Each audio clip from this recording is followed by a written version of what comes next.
When you love your photos more than somebody who you looked up to, you did it. You killed your photography teachers. And congratulations. I'm proud of you. Hey, welcome to the Beginner Photography Podcast. I'm your host, Raymond Hatfield, and today we are wrapping up our 10-part Photography Manifesto series. Now, if you've been listening to this for a while, you know what this is about. But if you haven't been, let me fill you in. I was sick of watching all these fake tricks and hacks for photographers on YouTube or Instagram or anything like that. And I realized that none of these things that were being shared were actually helpful for photographers. They're not going to help them become better photographers. They might help them momentarily to do something different, but long term, it's not going to help at all. So I built this Photography Manifesto series as a way to do just that. With 10 plus years of experience shooting professionally, more than 15 shooting on my own, I came up with this list of the 10 things that are not just overnight or topical tips or hacks for your photography to become a world-class photographer, but these are things that are actually going to not only help you and your photography, but you personally. They're going to help you grow as a human. And that's how I view photography. So to wrap it up, today is part 10. So let me give you a quick overview real quick on the first 9 points of the Photography Manifesto. So point number 1 is that the point of photography is to enrich the human experience. Photography Manifesto rule number 2 is to be a halfway decent photographer, you must dedicate all of your time to it. Photography Manifesto rule number 3 is that moment matters most in a photograph, not camera settings. Manifesto rule number 4, you don't need to know everything about photography to know anything about photography. Manifesto rule number 5 is that your camera gear is not holding you back. You are holding yourself back. Rule number 6 is that if there's no intention, there is no image. Rule number 7, the only photographer who you are in competition with is yourself. Rule number 8 is that community is the only external source that is going to help you to become a better photographer. Rule number 9, which we covered last month, is that you cannot make money from your creativity as a photographer. And today we are tackling rule number 10. This is it. This is everything that we are building up to. Rule number 10, kill your photography teachers. Now, before we get too wild here, this is a phrase, to kill your teachers, which is an idiom meaning to surpass them, not any actual ill physical harm. All right. So I got to put that little disclaimer in there. Otherwise, the whole team of lawyers that I have over here at the Beginner Photography Podcast who hang out in my closet over here are going to be livid. So I had to throw that in there. So let's talk about today's topic, kill your photography teachers. So back in a few months ago, my mom came out to visit, and my mom and I have a good relationship. By all accounts, a good relationship. I love her. We talk. There's no weirdness to our relationship, I would say, right? So growing up, I looked at my mom as I think most kids look at their parents. Like she's everything. Like she's super smart. She helps me out. She's funny. Like she knows everything, right? The things that a kid would say about their parent, which is a natural thing. We look at parents as these superheroes, essentially. And now that we're both adults, she was out here and we were on an early morning walk, and I was just kind of bringing up some things from the past and like, remember this, remember that, what was this thing about? Because as you're an adult, you have a slightly different perspective on the things that happened to you as a child. So as I was talking to her, I had realized throughout the length of our conversation that my mom, you're not going to believe this, she's like a regular person. Like she questions her decisions before she makes them. She has doubts. She has fears. She doesn't know all the answers. And like, I couldn't believe it. I was like, what do you mean? Like, you question the decisions that you make? Because my entire life, I've always seen you as someone who's able to make those decisions, who is somebody who takes action, somebody who gets things done. And not in an overachiever sense, but like Maybe it's just the glasses that I wear as a child, but you don't see your parent as somebody who wavers, as somebody who struggles, as somebody who at times has no idea what to do. And essentially they're just taking a leap of faith. We just see them as this rock, as this solid pillar in our lives that is always going to be there and always going to be able to help. What does this have to do with photography? Great question. Wonderful, wonderful question. Here's the thing. Having hosted this podcast for a number of years, we're going on 7 years. Bananas. I've talked to a number of photographers who I literally never thought that I would have the opportunity to speak to. I've spoke with photographers who are, for all intents and purposes, world class. Like, they're the best in what it is that they do. And one thing that I've learned about these photographers is that, just like my mom, they're regular people. They're regular people.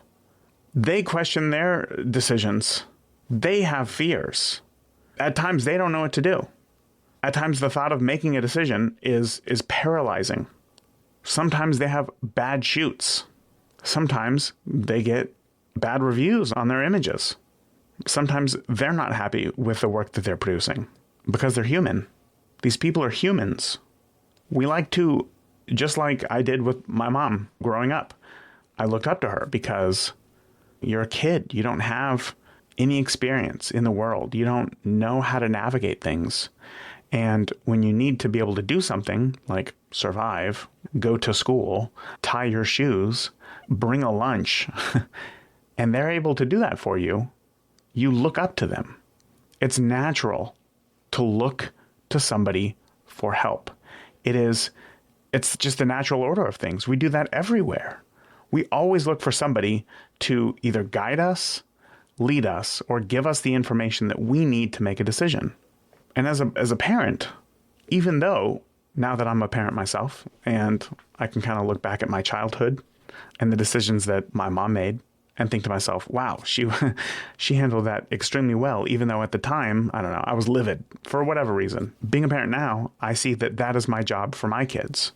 I need to help them. I want to provide insight and help.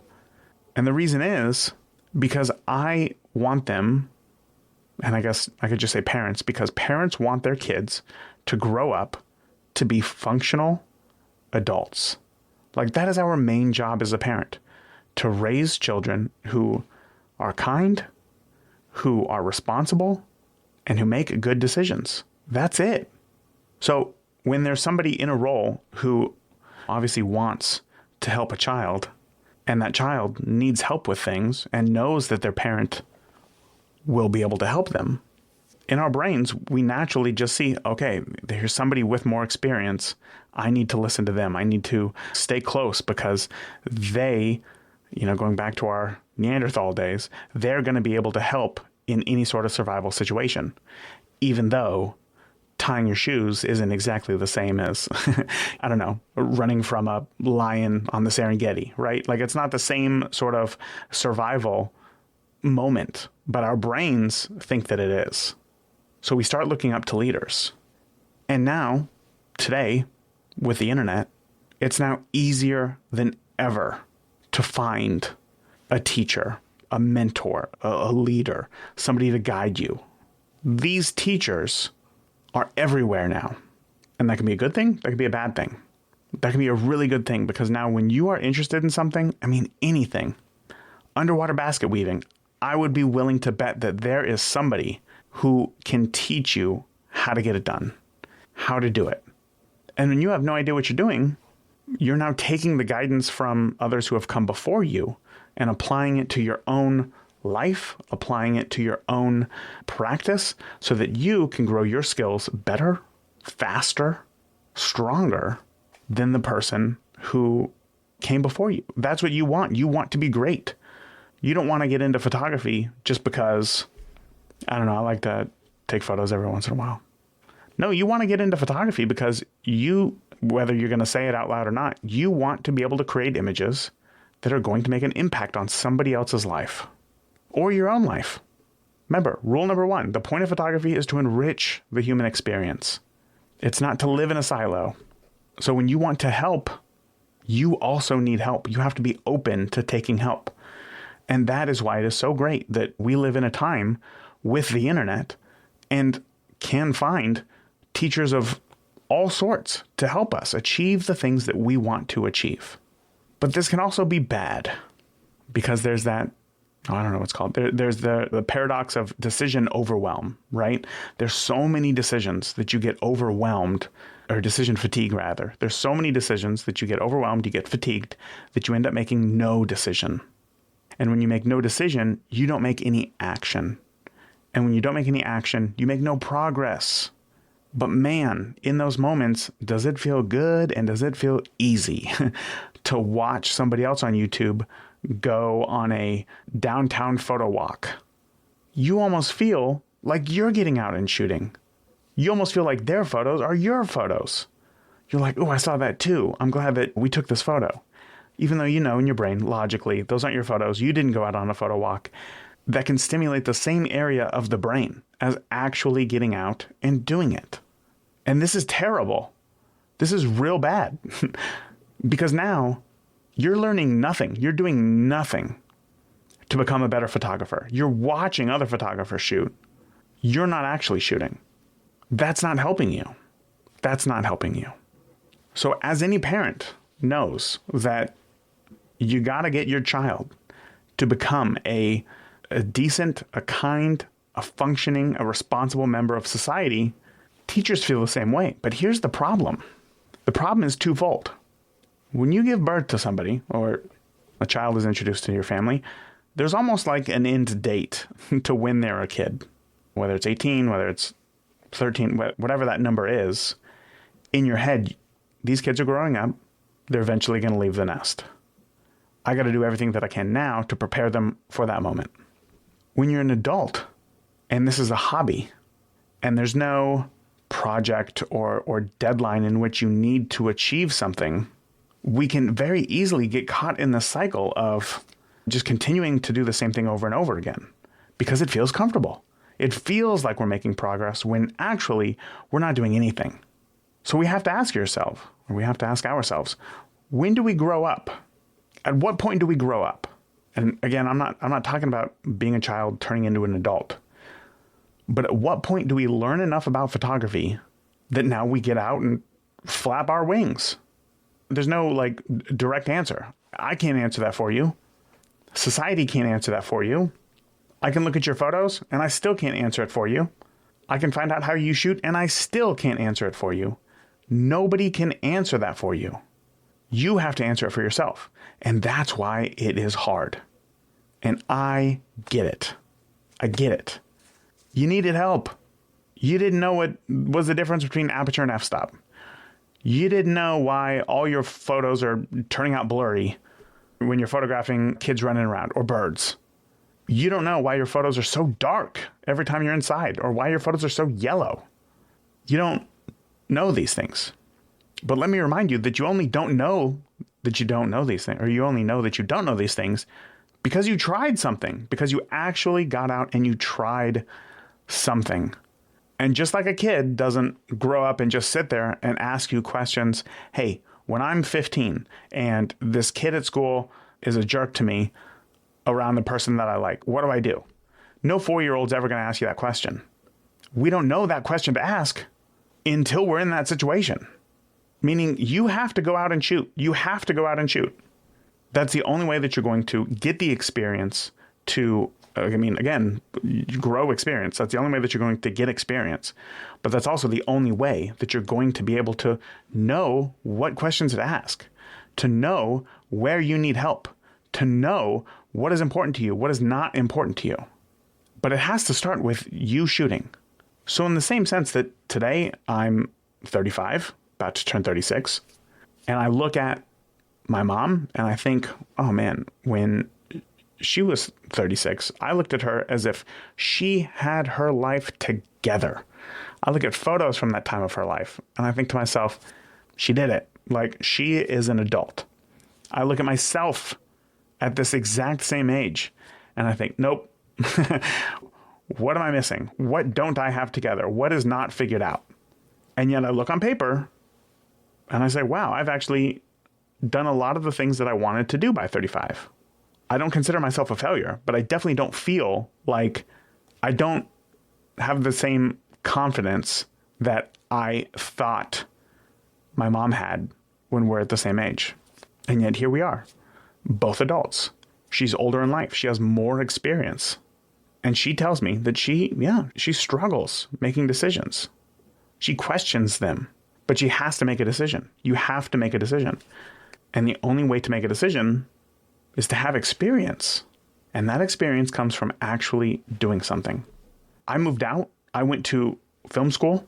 It wasn't across the country or anything, but it definitely wasn't just right down the road.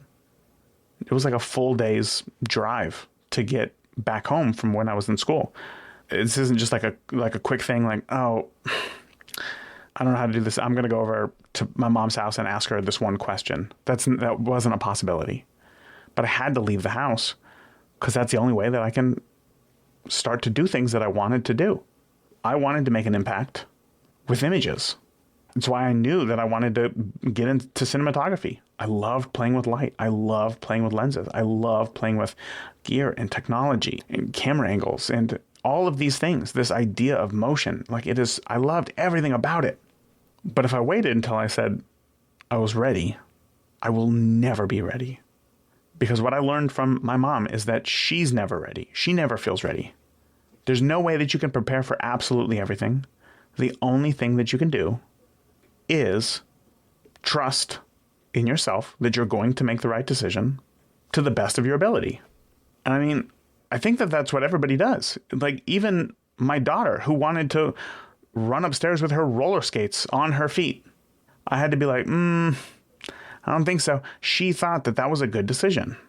We all think that we're making good decisions, and that's all that we can do. Or we know that something's a bad decision, and then we don't do it. And perhaps if I wasn't there to say like, you know what, maybe not run up the stairs with the roller skates on, terrible idea. If I wasn't there to do that, and she would try, and she fell, and she, busted her lip open, she would now have the experience to know, that's a bad idea. I'm not going to do that again. But that only happens by doing. So at some point, you have to leave the nest. At some point, you have to grow up and move out of the house.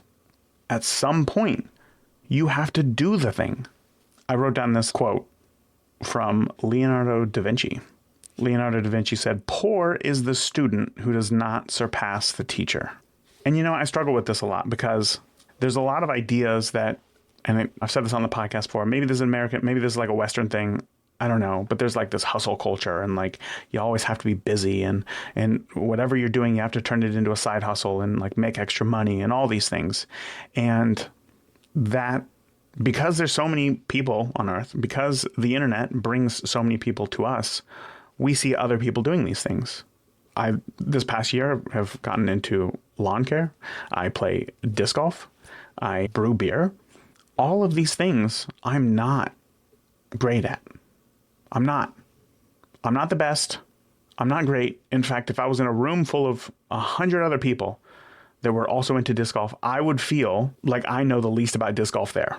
That would just be the frame of mind that I would have. Even though I've literally been playing for years, not competitively, just for fun, but you still have that feeling. That's natural, completely natural. You may feel that way too. You may feel like, what do you mean I have to leave the nest? Like, I don't know anything about off-camera flash. I don't have the right gear. I don't have the right lenses. I'm still shooting with a crop sensor camera. Not that that really matters, but not that any of that matters. But if you let that fear of, quote unquote, I'm not ready, hold you back, you're never going to, again, leave the nest.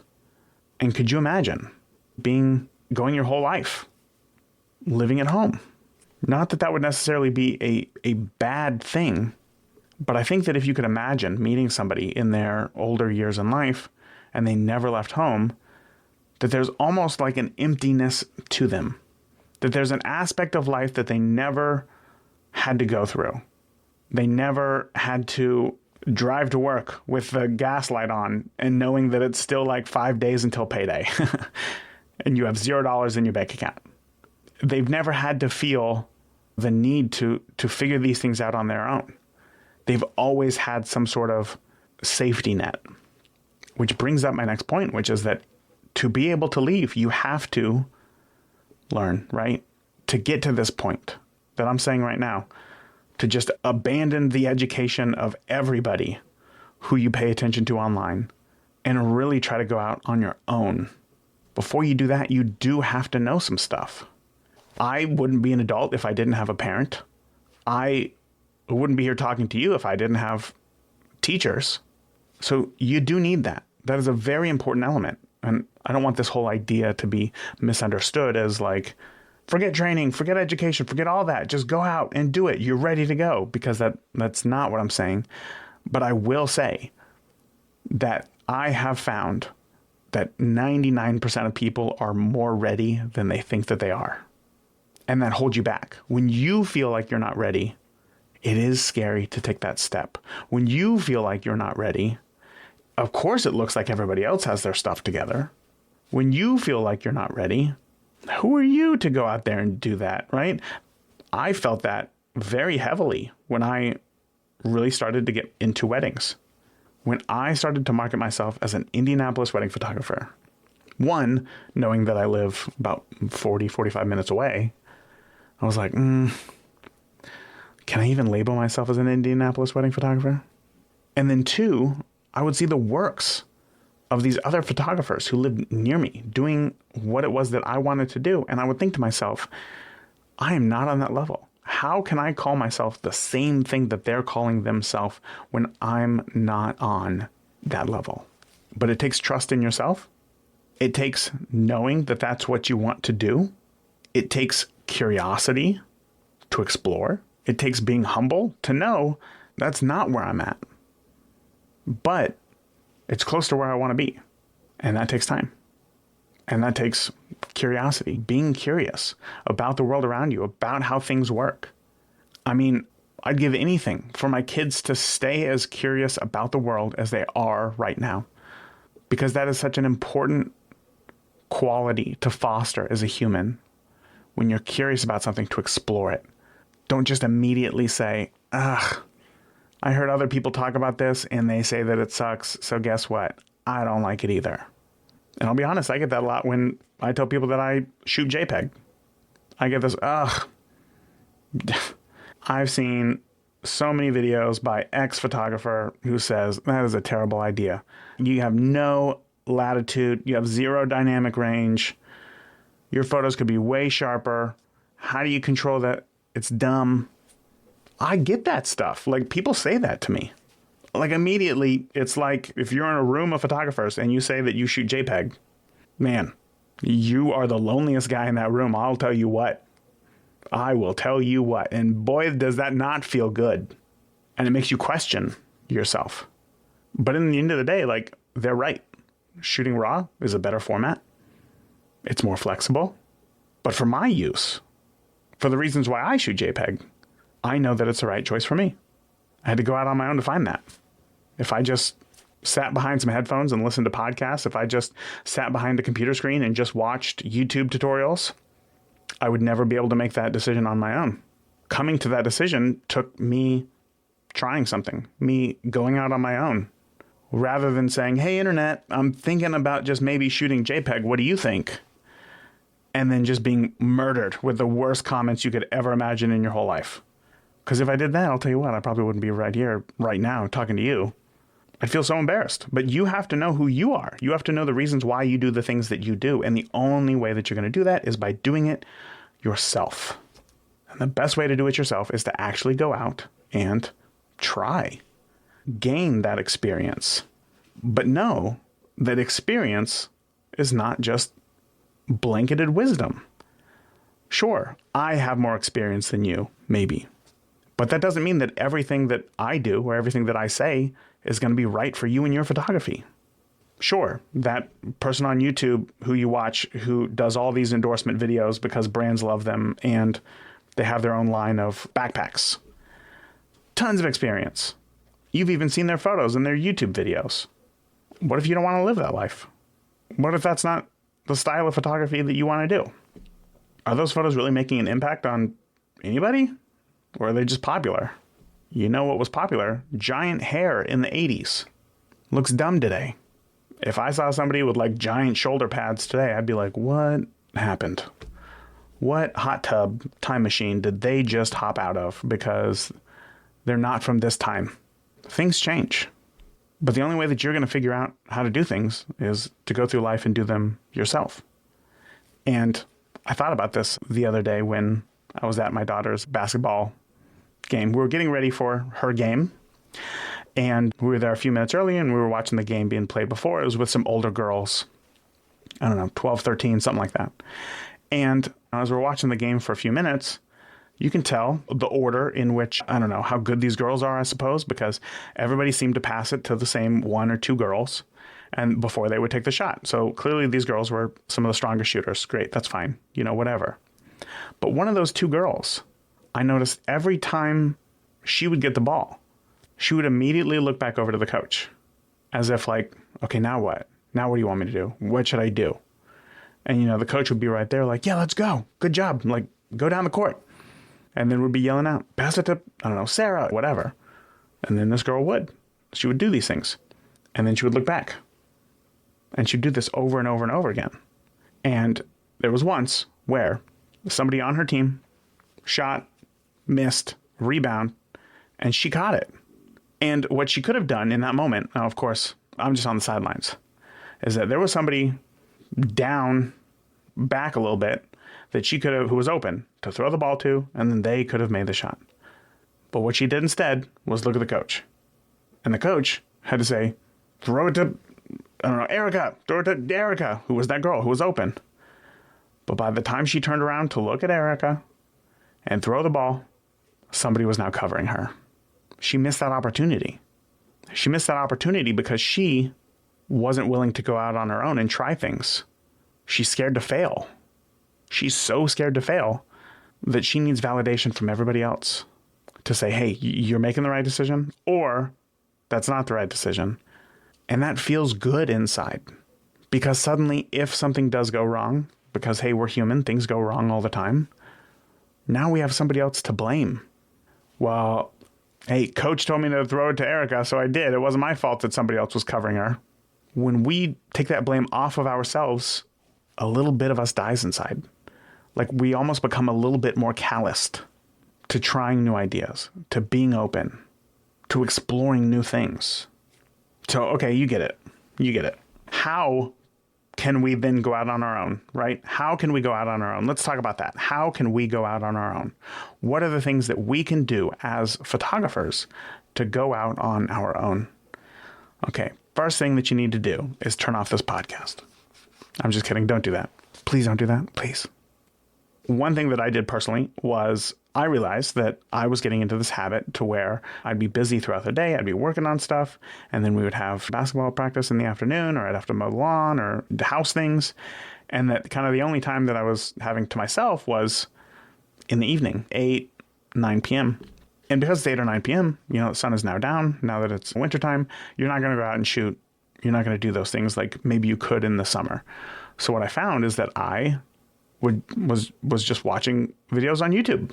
Again, I'm human. I don't know what you think of me, but I am human. I have flaws. And when I would watch these videos on YouTube, it would just become mindless. I would just watch them and say, okay, yeah, like, oh, that's interesting. Oh, wow. Or like, that's a really cool idea. That's really neat. And now I see what happens when you do this. Like literally just the other day in our town hall meeting in the Beginner Photography podcast community, Barry was talking about trichroming photos. And I had known what this was because I have seen videos of other photographers doing it. I've never done it myself. But I almost like immediately dismissed it. Not as if it was a bad thing, but like, oh yeah, no, I know how to do that. Like, I understand the process of doing that. That's really interesting. But I wasn't interested in doing it. I took somebody else's experience as my own by watching that video. I said, oh, I've seen this photographer go out and shoot trichrome, which if you don't know it's taking 3 photos in black and white, one with a red filter on your lens, one with a blue filter on your lens, and then one with a green filter on your lens. And then in Photoshop, you can merge those photos together, and you can actually create a color image out of black and white photos, out of 3 black and white photos. It's crazy stuff. Okay, anyway, I thought to myself, I've seen that done before. I see where the struggles are. I see what's hard about it. I see what's interesting about it. Cool, I get it now. I understand it, I get it. And yet I've never done it before. I've never gone out and shot trichrome or aerochrome like I believe Barry was actually doing. And that's on me. That's because I was, rather than actually getting out and doing things, I was having an opinion formed based on the experience of others. And that's dangerous. We need to get out and we need to shoot these things ourselves. So once I realized that, you know what I did? I bought those 3 filters because I'm going to try it myself. Do I think that it can fit within my workflow? I don't know. I don't know because I've never tried it before, but I have to try to be able to see if it's going to work. There's something interesting enough about it that I do want to try it, but I was holding off because I had seen how difficult it can be. So listen to yourself inside and say, is this something that, there's any sort of possibility that I might actually be interested in? And if there is, then try that for yourself. And if there's not, well, then stop watching that video. Like, what are you doing? Like, then you can ignore it. If you think that there's nothing about this idea that you find interesting or could use yourself, don't do it. Save your time. Do the things that you do think might be interesting or useful, or you could use in your own photography and find fulfillment in. Trichrome is one of those things. I just never did it because I could see how hard it was. So I bought those filters. Sure enough, they'll be here, I believe, tomorrow. And I'm going to try it myself. I'm going to give it a shot and form my own opinion of it. I had to kill that photography teacher and their ideas that I had seen in the video. And if I find that it's just as frustrating, wonderful. Now I know for myself, and I'll have examples for myself. If I find that, yeah, it's frustrating, but what if I did it like this? Or what if there was this other thing that could be introduced? And then that starts something new. How great is that? Building a house is hard, but people build houses. People need houses. They're useful. They're helpful. Sure, getting that one photo might not be as easy as just like snapping a quick shot. It might take some actual work and it might take some actual planning.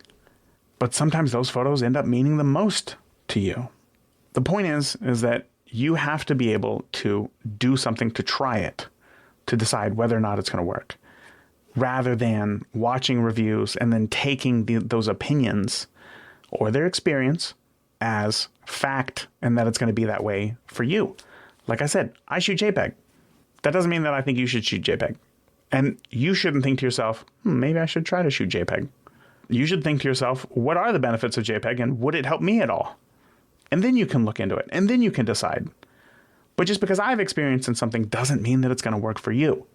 Just because that person talking about how difficult it is to try Chrome photos doesn't mean that it's going to be the same for me. You got to try. You got to figure it out. So I guess getting back to the whole point of that was that I had realized that by spending my evenings watching videos and whatnot, it felt productive because it was within the world of photography, but I wasn't actually doing anything productive. In fact, I was just kind of zoning out. I wasn't learning anything. So what I did is that I've given myself a limit to give myself more space. Because for me, creative ideas happen when there's space. We have ideas that come at us from all angles. Look at this interesting photo on Facebook. Look at how this one photographer used light on Instagram. Look at this technique that somebody on YouTube is doing. Cool.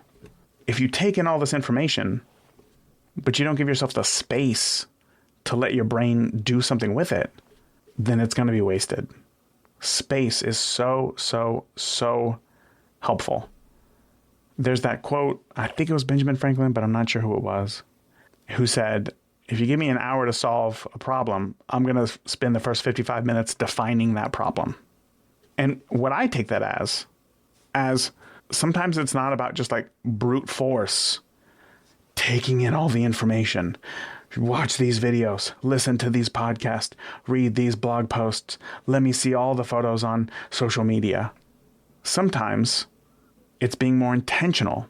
Sometimes it's saying, I want to look at less wedding photos. I want to be interested in the printing process, and then watch 4 or 5 videos on that, and then literally don't watch anything else for like the rest of the day. Limit yourself to like 3 or 4 videos and then just don't watch any more videos for the rest of the day. And let those ideas from those 3 or 4 videos start to grow in your head, because it'll happen at random times. And it is hard. It is hard. Come 8 p.m., kids are going to bed. Okay, now what? You can sit and you can scroll on your phone. You can look at photos. You can get on YouTube, or try this. You can, I know this sounds like a romantic idea, but like, you can get yourself a glass of tea, a cup of tea. You can sit out on the back patio and enjoy the sounds of nature, but just give yourself some time and you will discover before you know it that these ideas start to form.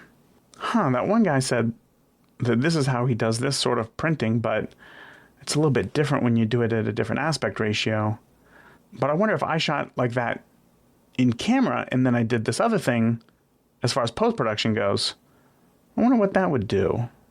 You're taking these ideas that you ingest and you're taking your experience that you have by doing things, and then they come together and something new happens. But that's only when there's space. So to go out on your own oftentimes just means give yourself some space. Stop watching as many videos. Stop reading as many blogs. Stop consuming as many images on social media. Stop listening to as many podcasts. Give yourself some space. Lastly, work on something long term. This is something that I've been really only recently doing. And by recently, I mean, I guess since last October when I shot my last wedding. When I wasn't shooting as much, I found that I was looking at my images more. And when I looked at my images more, I started to recognize patterns. I have a lot of photos of my own shadow. I have a lot of photos of just cars on the road. I have a lot of photos of infill structure. I have a lot of photos of like just beautiful stuff that I see around Indiana that like says Indiana to me. And as I'm looking at these photos, I realized to myself, this is a body of work. I have a collection of images of just infrastructure. I have a collection of images called The Road. I have a collection of images called Love Letters to Indiana. I wouldn't have thought of that. I wouldn't have been able to connect those together unless I had the space. So now that I had the space and I saw what this project could be, there's no, like at a wedding, there's a time limit. It's the end of the night. But for a project about infrastructure, a project about clouds, a project about Indiana, there's no time limit to that. And in fact, there shouldn't be. And that makes it more interesting because now every time I'm out, oh wow, those clouds look very defined. They look very angry. I'm going to take a photo of this. What would this photo be? Am I adding context? Am I not? Is there a tree in the way? Is it completely empty? Is it abstract? Is it full frame cloud? Now when I'm out, like right now is like prime harvesting time. In Indiana, well, it's known for corn. So you better believe that I have stopped on the side of the road and taken my fair share of photos of combines. I think it's a combine. Is it a combine that like harvests the things, or is that just a tractor? See, I don't know, but I'm curious about it and now I want to know. And I swear to God, right after this, I'm going to Google it because now I'm really interested. But I stopped and I took those photos because I was interested, because I had the space to show me what was here the whole time. I found this long-term project to work on, and I was curious enough to continue to work on it. These things don't have to be brand new ideas that are just like groundbreaking. It's just kind of interesting to you. That's all that it has to be. And nobody ever has to see these photos. But when you start doing these things, when you can Google wedding photography and see a billion examples, you have an idea of what wedding photography is. When you Google clouds, whoa, it's all over the place. Is it scientific? Is it just like from a point and shoot camera? Is it like all of these things? It's not as defined. So now you have to come up with what that photography means to you. So having this long-term project, being able to see what it looks like as it grows, as it evolves, is amazing. It is amazing. And when you're here, I'll tell you what, you want to spend less time looking at other stuff because you say to yourself, man, I really like this photo. Like this one turned out really good. you almost don't want to look at the work of others because you don't want it to be influenced. Like, you feel like this came out of your brain. So why would you want somebody else to tell you how that should be, to tell you how it should look, leaving you feeling disappointed? That's how you get to the road of mastery. That's how you start to master photography. You kill your photography teachers. And then I think that the phrase is when the student becomes, or when the student surpasses the master, or the student surpasses the teacher, or whatever it is. That's an internal thing. There's no labels that says this person is X. That is internal. When you love your photos more than somebody who you looked up to, you did it. You killed your photography teachers. And congratulations. I'm proud of you. I have one last quote here. Actually, I take that back. It's not a quote. It's just an idea that I had. So this quote is by me. Hey, cool. Okay. I wrote this down. It says, mastery is knowing when something is out of balance and where to start to fix it towards your own vision. You can't have your own vision unless you have the space, unless you're out on your own. No, unless you're out on your own and you have the space. This was fun. All right. Well, that was it for the last of this 10-part series, this Manifesto series. I hope that you enjoyed. Next month, I'm going to come back with a recap of everything and more practical ideas of how you can implement all of these ideas to become the photographer that you want to become. But for today, I challenge you. This evening, whatever your routine is, whatever your less than ideal routine is, whether it's sitting in front of the TV or if it's scrolling on your phone or whatever, just try to find a place or find some time to just sit and do nothing. And then just notice the thoughts that come into your head. See if you can explore those. So that's it for today. Again, remember, the more that you shoot today, the better of a photographer you will be tomorrow. Love you all. Talk soon. Thank you for listening to the Beginner Photography Podcast. Keep shooting, and we'll see you next week.